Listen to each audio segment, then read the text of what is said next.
It was the kind of rain that never truly began and never quite ended. A hush, not a storm. The kind of rain that made the rooftops shimmer like silver thread, unraveling into mist. Alina sat very still in her chair by the window, hands folded loosely in her lap, watching it fall. Each droplet stitched the air in slow, deliberate rhythms, like footsteps from someone long gone, gentle, steady, almost sacred. The city below blurred into watercolor shadows. Chimneys softened. Street lamps wore halos. Somewhere, a train passed, its sound swallowed by fog. It was a Thursday, she thought. Or maybe Sunday. It didn't matter. Time had become soft around the edges. Beside her, a cup of tea breathed warm lavender into the quiet.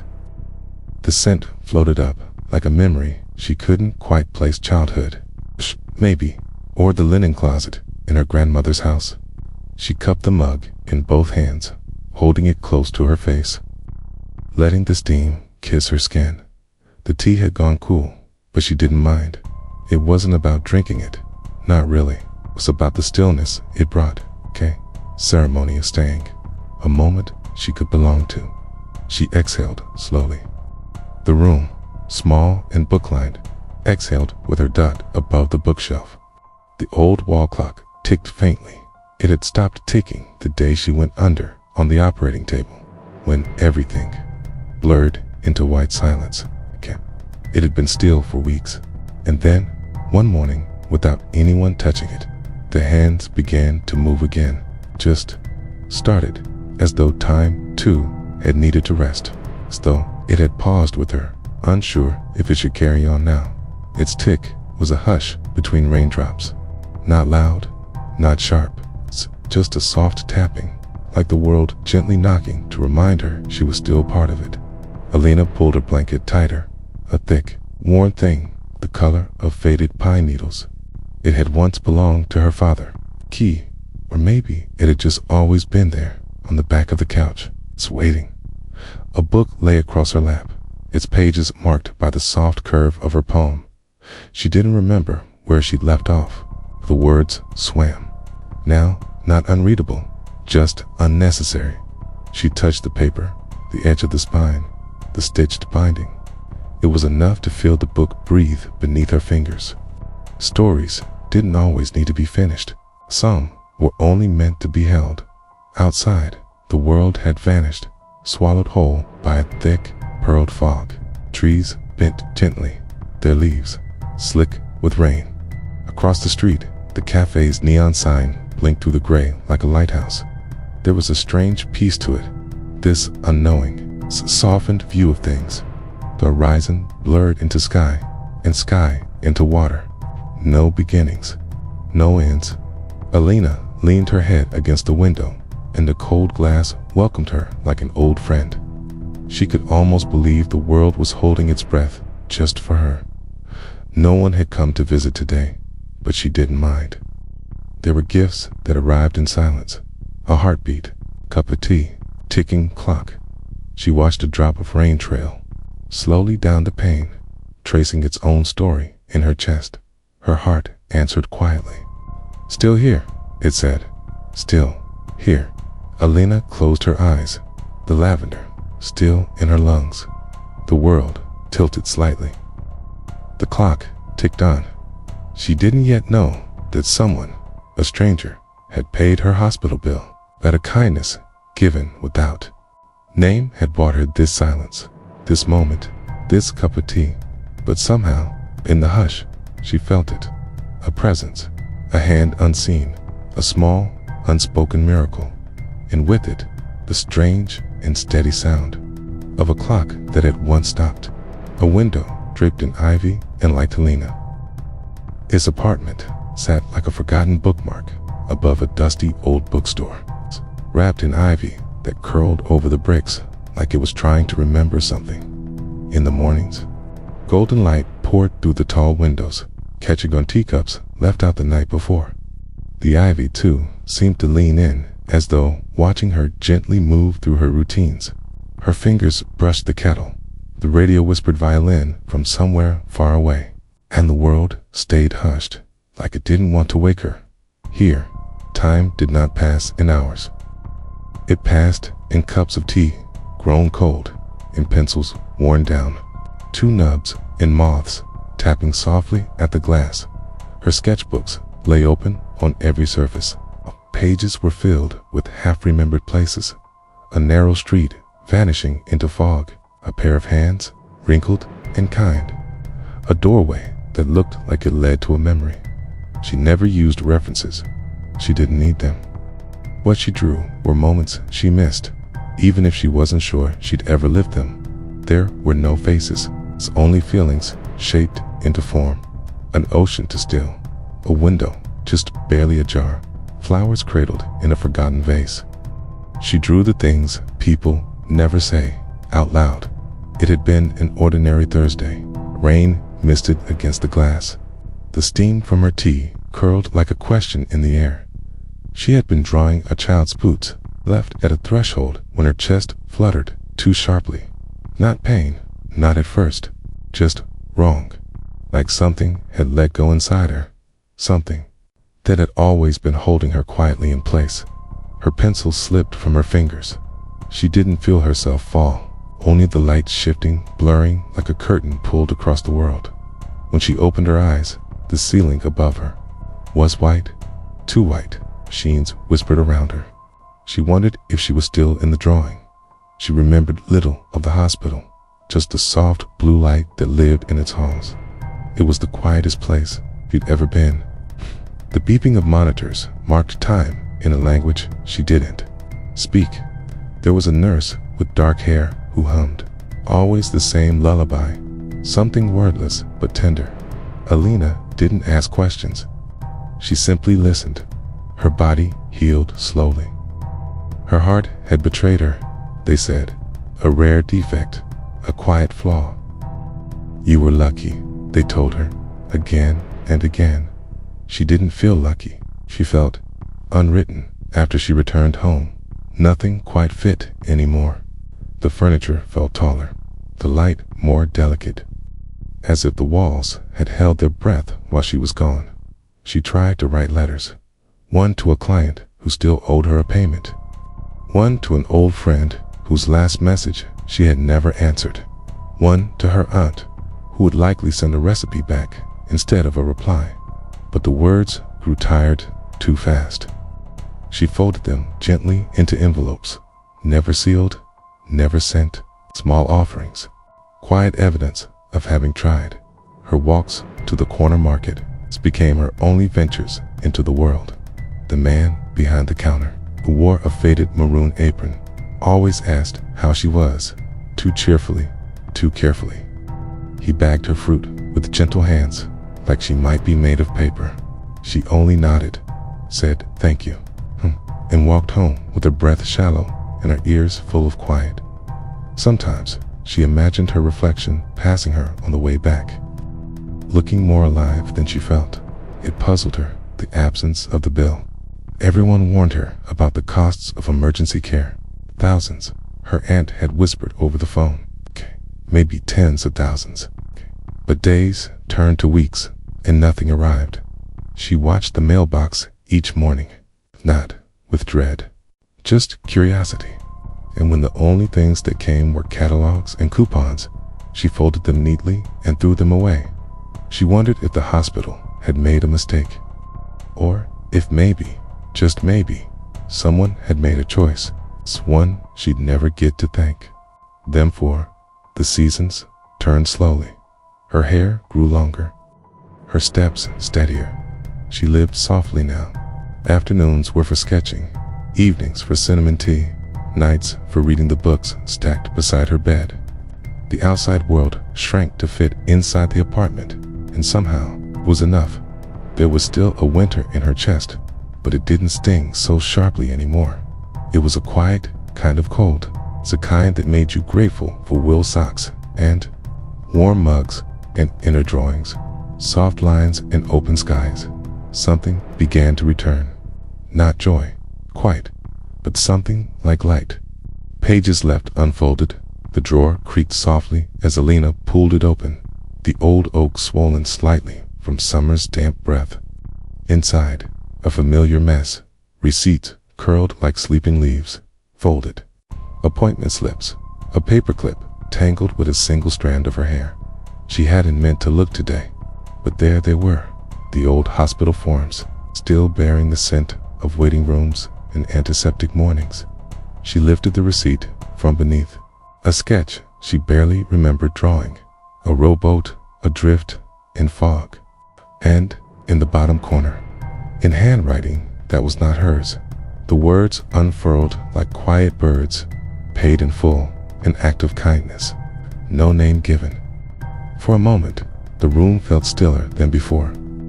The ticking clock paused in her ears. Even the breeze from the window stilled its breath, as if listening to. She held the paper closer. The ink was slightly smudged, as if the pen had trembled, or the hand had paused. No hospital stamp, no initials, just the words. A simple offering, wrapped in mystery. Alina sat on the edge of the bed. She had lived those weeks thinking she'd carried everything alone. The panic of that diagnosis, blurred days before surgery. The way the bills stacked like quiet avalanches. And yet, someone had been there. Not beside her, but behind her. Like a lamp left burning on a road she didn't know. She walked. She folded the receipt once more, not to hide it, but to hold it gently, like something sacred. That evening, her sketchbook reopened, not to the sea, nor to the rooftops she usually traced in dusk blue charcoal dot instead. Her pencil moved with memory, or perhaps longing. She drew a figure beneath a street lamp. A long coat, slightly windswept. No face, only suggestion. A shadow leaning slightly, as if mid-turn. The kind of presence you'll remember more in feeling than in form. The stranger who gave without being seen, who vanished without asking to be known. Alina whispered aloud, not a name, but a thank you. It echoed gently in the quiet of her room. The next day, she returned to the hospital. The smell of disinfectant still lingered, though now it mingled with the scent of blooming jasmine from the front planter boxes. At the reception, she asked for Nurse Adelaide, the older woman who had held her hand after surgery, who hummed hymns while adjusting 4 lines. Adelaide appeared moments later. Her cardigan the color of soft moss, her eyes smiling before her lips moved. There was a donation. Yes, she said after Alina showed her the note. But no name left behind. Some people don't need to be known, just remembered. Elena's eyes welled, not from sadness, but from the strange beauty of it all, that someone had lifted her pain without ever asking to be part of the story. That night, she sat by her window, the tea warm in her hands. She let her mind drift to those days before the hospital, quiet errands, the moments no one thinks to hold on to, and then a face, a bench in the park, a man in a worn wool coat reading Rilke beneath an old elm tree. He had looked at her once, when she dropped her shopping bag and the apples rolled like small moons down the path. He had smiled, kindly. She remembered that now, and the book Letters to a Young Poet open in his lap. Had it been him? Could it be? Or was the mystery not meant to be solved, only felt? She returned to the cafe on the corner, the one she had visited before each scan, where cinnamon dust lingered in the air, and the chalkboard always bore half-faded poetry. The barista, Anna, remembered her. "You used to sit by the window," she said with a soft nod. "Always sketching." Kana asked if anyone had ever inquired about her, and Anna paused, eyes flicking toward the espresso machine. There was a man, came in a few times, always, asked if the quiet girl was doing okay, never gave his name, just bought a drink and left. Her voice was barely above a whisper. He left a napkin once with a quote, something like, "Be patient toward all that is unsolved." I think it was Rilke. Alina smiled then. Not because she was certain, but because the world felt fuller with the maybe dot In the days that followed, she began to draw again. Not for galleries, not for clients, but for the quiet places.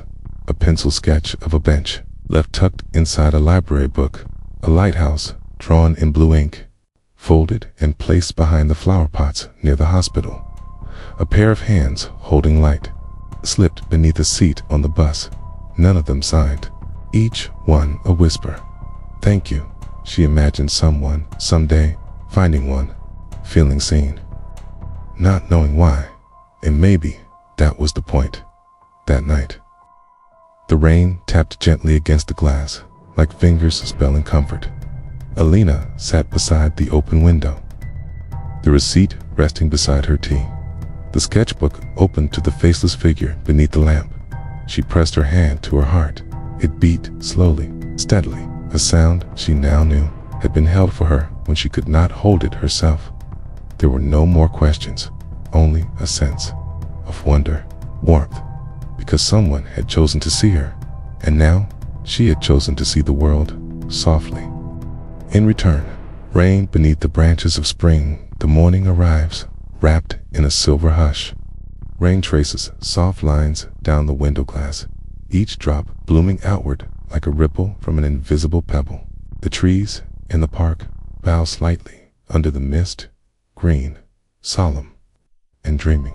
Alina wraps her shawl tighter around her shoulders.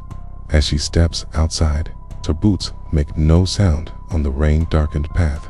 This was not a morning for errands or even clarity. It was simply a morning that called to be walked through. The air smells like earth and lilacs, the kind of scent that reminds her of something she once knew well, though she can't quite name it. She walks without purpose, or perhaps quietly with one. Across the park, through a veil of rain, she sees him, a man with his back turned, atoning, an old umbrella, its fabric freckled with blue forget-me-nots, exactly like the one she painted long ago. In the quiet between grief and survival, the design was never meant for anyone, just a watercolor sketch uploaded to a small, anonymous storefront. Half forgotten, yet here it is. Alina slows. Her breath catches in her throat, not sharply, but like a soft chord struck on a quiet piano. She doesn't call out, doesn't run. She simply stands, feeling the world tilt just slightly in a direction she hadn't known was there. He walks slowly, and she follows at a distance, not out of fear, not even out of shyness, but as though she is part of some unspoken choreography, one that must be danced gently, from far enough away not to disturb its shape. With every step, the rain seems to soften. The umbrella tilts slightly in the breeze. The man's coat brushes past overgrown rosemary, now lush from the season. He doesn't glance back. Still, something binds them, invisible, tender, old. Elena's hands curl inside her sleeves. Her heart is quiet, but full. He stops beside a bench, worn, wooden, resting beneath the arms of a willow tree. Its plaque is weathered, the engraving nearly faded. She can just make out the words, "In memory of those who loved in silence." He reaches into his coat and pulls out a small paper crane, pale blue, delicately folded. He kneels, places it carefully on the bench as though it were made of porcelain. For a moment, his hand hovers, not touching, just near, a breath held between leaving and remembering. Then he stands, turns, and walks away. Not quickly, just onward.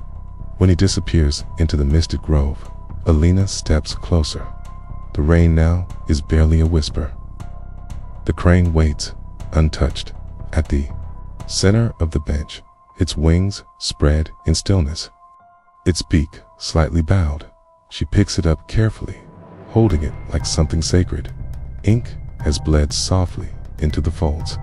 A single sentence rests inside, handwritten in a looping script. To those who continue without asking for help. I saw your drawing once. It saved me, too. Her breath stirs the wings. She doesn't cry. Not yet, but something inside her releases. Not sadness, not joy. Something wordless, like dusk, settling into peace. She presses the note to her chest. Around her, the world remains unchanged. Trees swaying, birds hidden in the branches, the soft tap of rain on leaves. But inside her, something realigns. There is no name on the note, no request, no explanation. Only the truth of what kindness leaves behind when no one is looking.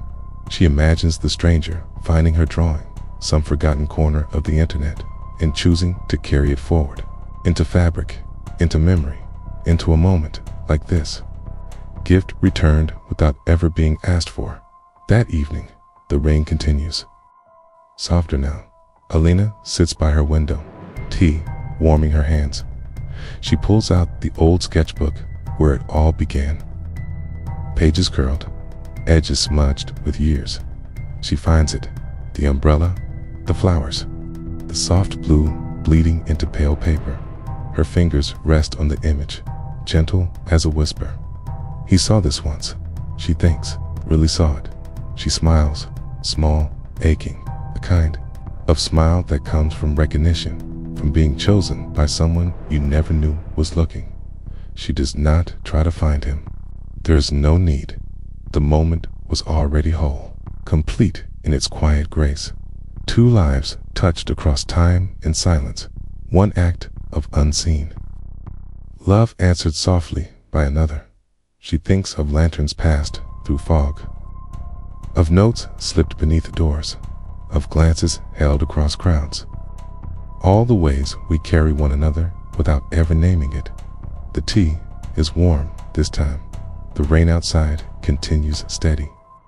Silva, sure, and Alina, with the crane in her hand and the painting beside her, closes her eyes as something inside her gently lets go. Where the fog turns to silver, the mornings no longer arrive in silence. They come soft-footed but luminous, with the kind of light that makes glass glow in silver, the edges of fog. Alina watches it from her window, legs folded beneath a faded quilt, the same one she clung to during that long recovery. But today, the world doesn't feel far away anymore. The mist isn't a veil now, it's a shimmer, a hush of silver that the sun touches gently, as if even light has learned tenderness. The clock ticks steadily behind her. It's still old, still stubborn, but its rhythm is faithful, and she's come to love it, not for its accuracy, but for its perseverance. Like her, it stopped for a while. Like her, it started again. One afternoon, Lena walked through the community garden, not to tend to anything, just to be among the colors. The marigolds were thriving wildly, like laughter that refuses to be hushed. And the wooden benches were still damp from yesterday's rain. She left a sketch behind, taped gently beneath the armrest of the farthest seat, the one near the lavender. A simple drawing, a teacup steaming beneath a rain-slicked window. No name, no note, just softness and charcoal and pastel. She didn't wait to see who found it. Some beauty, she decided, was meant to be discovered without needing to be understood. She wandered the small hospital sometimes, where the windows were tall, and the shelves smelled of dust and dried glue. There, she found a novel with a cracked spine and pages the color of candlelight. She tucked another drawing inside it, this one of a girl standing beneath a willow, letting raindrops pool in her open palms. Later, child found it, a boy with gapped teeth and a loud laugh that startled even the silence. He didn't say much. When he saw the drawing, just smiled, held it to his chest. That was enough. Moments didn't have to last to leave a trace. The hospital offered her a room, not for her treatment this time, but for something gentler. They gave her Tuesdays, a circle of chairs, a tray of brushes, bowls of water that trembled slightly as they were passed around. She called it a class, but it wasn't about teaching. It was about remembering how to dip into color again, how to hold a brush like a breath you didn't want to lose. Some of the patients came with sleeves too long, hiding their stories. Others had eyes that blinked too often, as if still surprised to be here. But slowly, Color returned, blooming in soft strokes and crooked lines. There was no right way to paint, only a brave way to begin.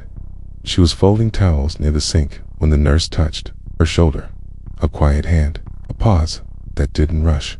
"You remind people what softness feels like," the nurse whispered, not as a compliment, but as something truer, like a seed being planted. Alina didn't know what to say, so she nodded, smiled faintly, and in that stillness, something opened inside her, not loudly, like petals after rain. It didn't matter if the people forgot her name, they would remember the feeling. Evenings grew lighter. Even when the sky dimmed, the windows kept some of the glow. Alina began placing drawings on her windowsill, small sketches on parchment that fluttered in the breeze like fragile wings. Some stayed for days, others vanished overnight, caught by wind or carried by curious hands. She didn't mind. The letting go was part of it. A house across the street once taped one of her sketches to their own window, a child's silhouette beside it, grinning. Another time, a woman left a pressed flower on Elena's stoop. In return, it was never a conversation, just an understanding. A thread passed quietly between open windows. She never met him again. Not the man who helped her, not the one who'd held her hand when hers was fading. She didn't know his name, only that he'd stayed long enough for her heart to return to its rhythm. But she no longer waited at the window, searching faces. She no longer traced raindrops, hoping for answers. Instead, she let the quiet in, because peace had arrived, not with fanfare, but with gentle steps, in the scent of lavender, in the steadiness of the clock, in the paintbrushes dipped by trembling hands. And when the wind caught one of her sketches and lifted it into the silver dusk, she whispered to the sky, not with longing, but with thanks. Some stories don't need to be finished. Some hearts just need to hum quietly, without needing to be heard. His lantern passed through fog. Alina sat by the window where the glass blurred the garden beyond, the mist curling like memory. Her journal lay open on her lap, ink breathing into the paper like wind into leaves. She wrote, "Sometimes the things that save us arrive in silence. A sketch, a note, a choice, a stranger we never name. I think we carry each other this way, in quiet kindnesses, like lanterns passed through fog." Outside, the rain began again, a hush of silver threads falling through the light. She lifted the chipped cup, feeling the warmth bloom into her palms. The tea was no longer bitter from forgetfulness or left too long to steep. It was right now, warm, present, full. She breathed in the jasmine, soft and sweet, letting the scent steady her. This was the kind of moment she'd once missed, too small to hold, too sacred to forget. Turning the pages of her sketchbook, she smiled between watercolors of windows and shadows. Little phrases peeked through. "You are allowed to rest." Not all gifts wear faces. Someone needed this.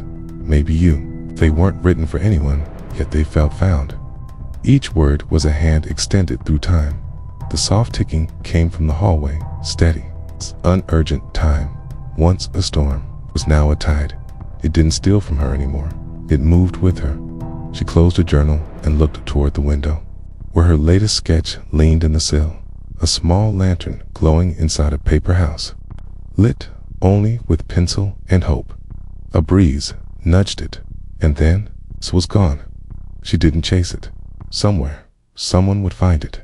Maybe not today. Maybe not even soon, but someday, and maybe they'd hold it like she once held that quiet miracle of a stranger who never asked for thanks. And maybe they'd feel it too, that even unseen, some hands never stop holding us.